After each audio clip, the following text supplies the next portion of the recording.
to my van. What's up? My name's Rob. So this is my van. I named her Vanna White. I bought her from a guy named Johan who was living out of it for 2 years before me. I'm at the end of my second year on the road right now.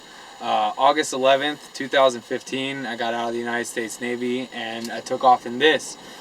I spent 8 years in the Navy and I had a really good time and I enjoyed what I did. I was an aviation structural mechanic and I had fun, but after a little while I started to realize that I was just kind of doing what I was told constantly and I wasn't really living that much, and I was struggling with some anxiety issues from my deployments to the Middle East, and I needed to find a change.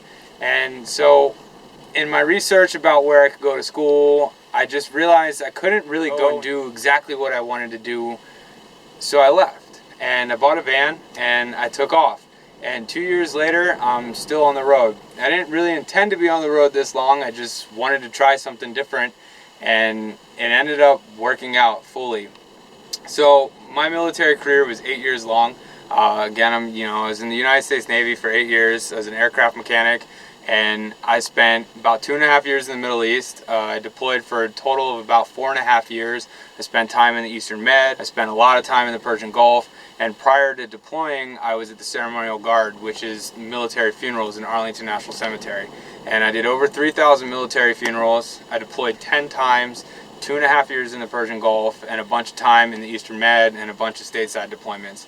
And I kind of started to lose myself. And I got really depressed, a lot of anxiety, got super stressed out. I just couldn't really do my job that well. And I was losing my mind a little bit. So I decided to make a change. And I couldn't figure out where I wanted to go, what direction I wanted to go in.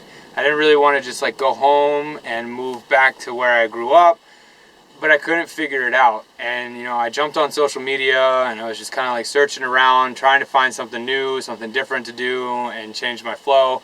And I found van life. And I just saw all these people out there doing different things and traveling and climbing and backpacking and just living. I'd never rock climbed before. I'd surfed a little bit, but I hadn't really just gone. So I bought the van and it came with a 10-foot foam board, and I was like, well, if it came with a surfboard, I've got to learn how to surf. So I took that surfboard and I learned how to surf in the Puget Sound. I was stationed on Whidbey Island for a little while, so learned how to surf in the Puget Sound. And then I took off down the coast. My career ended and I got out in 2015 and I just went down the coast, surfing. And next thing I knew, I was in Yosemite and I was at Camp 4 and I was rock climbing with a bunch of guys that were just fully accepting of the fact that I was just getting out of the military, kind of trying to figure my place and kind of come down from all my anxiety issues. And I just kind of fit in really well.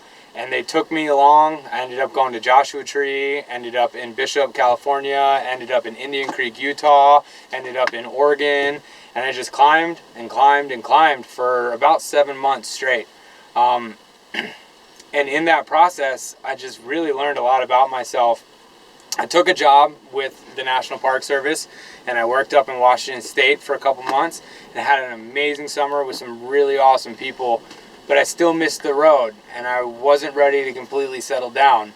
So I left that job again and I kept traveling. And now it's been about another 7 months since that job ended and I'm still on the road. I've been to Utah, Oregon, Idaho, Washington, California, New Mexico, Nevada, all the way over to Maryland, Kentucky, West Virginia, North Carolina, South Carolina. I have driven all across the country and I have just had, this kind of real life experience of this is how I want to live my life. I grew up in a time where I was expected to go and do something with myself and to better myself, and that I had to have a career to like make it. If I didn't have a good job or a wife and a house and children, I wasn't doing it right. My family's always been super supportive of me, but I wanted to go try something different. And van life just kind of fell upon me and I took off. And in the last 2 years, man, I've done so much. I've met so many people out here living on the road that have been super inspirational. And I don't really see a better way for me to live my life. In the 8 years, like I said, I deployed a lot and I spent a lot of time overseas, and I've seen a lot of hard things. I've done a lot of hard things. I've been in a lot of hard places, and life has a really weird way of kind of showing you where you need to go and what direction you need to go in. I would sit there and I would, daydream about the backpacking trips I'd gone on as a kid, or just, family camping trips I'd gone on with my parents, and I was realizing that I was missing a lot of that I was working so hard and I was deploying so much that I wasn't doing any of that. And in 2012, I was sitting in the Persian Gulf and I started reading books. And I read a lot of books about mountaineers. I read a lot of books about adventurers, going to the South Pole for the first time, backpacking in the Himalaya, climbing Everest. And I just read all these big adventure novels and was like, man, that's some hard stuff. Like, those guys and those gals have gone and done some serious stuff with their life and put themselves in some really, really hard places. I'm in a really hard place right now. I was struggling a lot in the Middle East with my deployments, and I was just, work was insane. I was tired. I was beat down. I was broken. I was definitely broken. And through these books, I found adventure, like, I lost myself into these novels about these guys and these gals just going out and conquering things and going and finding just wild, wild experiences. And I couldn't see a better way to live my life. So I decided in about 2013 that I couldn't figure out where I should go to school, what I should go to school for, and none of it was lining up. But all these books I read in the Middle East were just screaming at me to go. Just go. So I bought the van and I left, and I didn't have any plan. I didn't have a place that I was going to go road trip to, or certain people that I was going to go see. I just wanted to go find myself and find some of that, like, virgin, wild experiences. And there's so many of them everywhere in the world. There's so many amazing backpacking trips and rock climbing trips and surfing trips and kayaking trips you can go on, and it's just like awe-inspiring, super, super beautiful, amazing experiences. And the people that I met and the people that took me places, like, you can't replace that.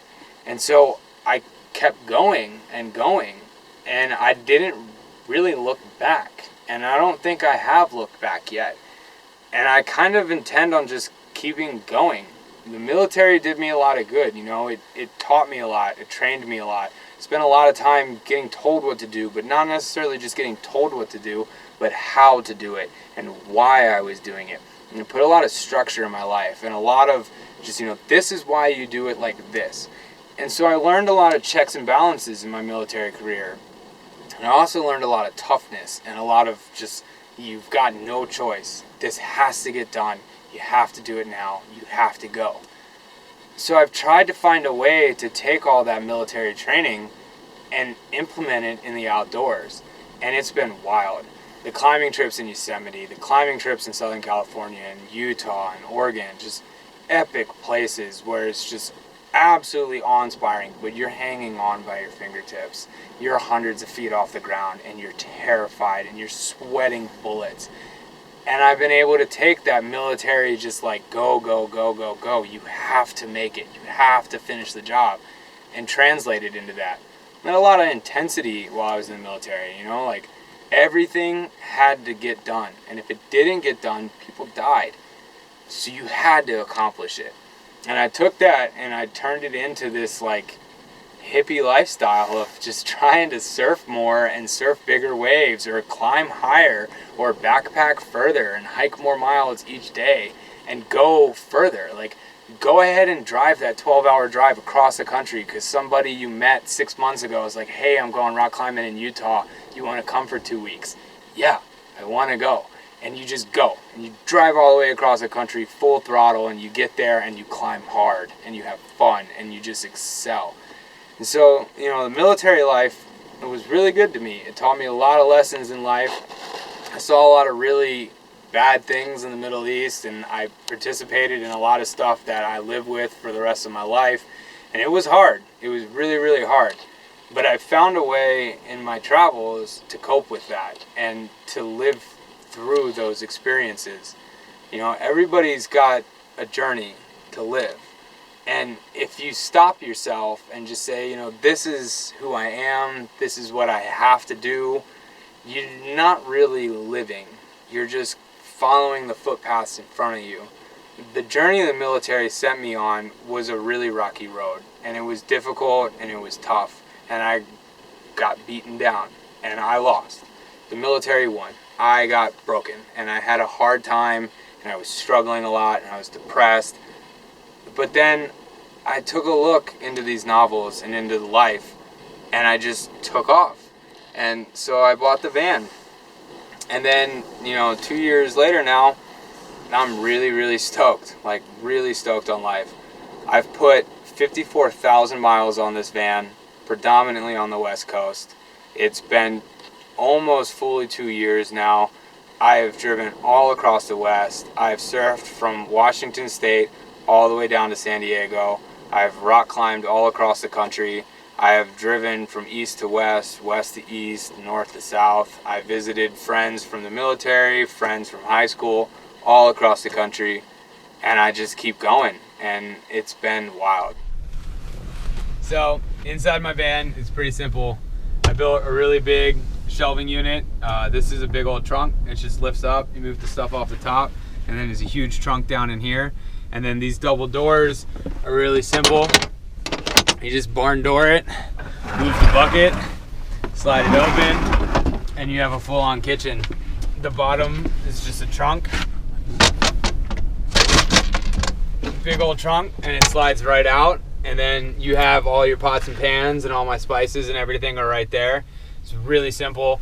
I just cook on top of here. You know, sometimes I'll cook on the floor. Sometimes I'll bring the stove outside and we'll cook outside, because you live outdoors, you gotta cook outdoors. And then all my refrigeration is just cooler.